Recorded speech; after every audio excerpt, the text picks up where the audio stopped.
Le centre hospitalier universitaire de Libreville a servi de cadre à la célébration de la Journée mondiale de l'hémophilie le 17 avril 2024 avec pour chaperon présentation de la maladie, symptômes et prise en charge grâce à l'Association gabonaise de l'hémophile en partenariat avec le ministère de la Santé. L'hémophilie est une maladie rare mais qui peut toucher n'importe qui dans la société. C'est une maladie qui est transmise par les parents. Le plus souvent, c'est la femme qui est conductrice qui va transmettre la pathologie à ses enfants. Et donc, c'est le garçon qui va faire la maladie lorsqu'elle hérite du gène de la pathologie de la mère. Et la femme devient à son tour conductrice. Et donc, cette maladie est transmise de parents en leur enfant, mais il existe des formes de nouveau qui vont survenir chez quelqu'un dont les ascendants n'ont jamais eu cette pathologie. Donc, c'est une maladie rare, mais qui peut toucher n'importe qui dans la société. Et ça vaut la peine d'essayer de comprendre de quoi il s'agit.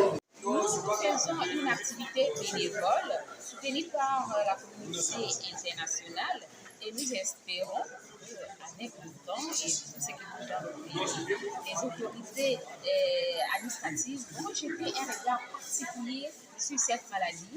Parce que derrière l'hémophilie, il y a d'autres troubles de la coagulation qui touchent plusieurs personnes. Donc, la peine, maintenant qu'il y a des compétences, d'apporter un regard particulier sur ce que nous faisons.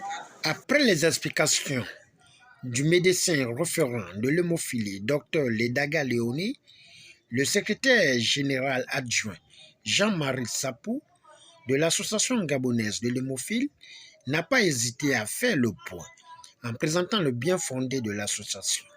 On peut dire que dès le départ, on est ignorant du fait que cette maladie existe. C'est lorsque, comme souvent ce sont les garçons qui en souffrent, lorsque nous faisons la circoncision, on réalise que l'enfant ne fait que saigner sans cesse.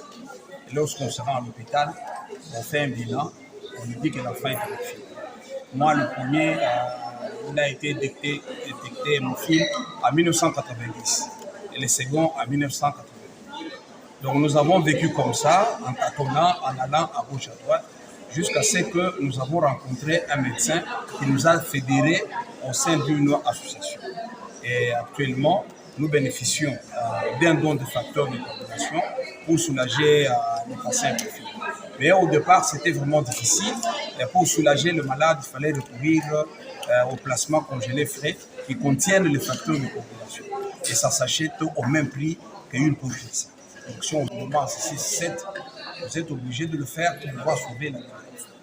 Sensibilisation, éclairage, bien fondé lors de cette journée mondiale de l'hémophilie ont été la charpente.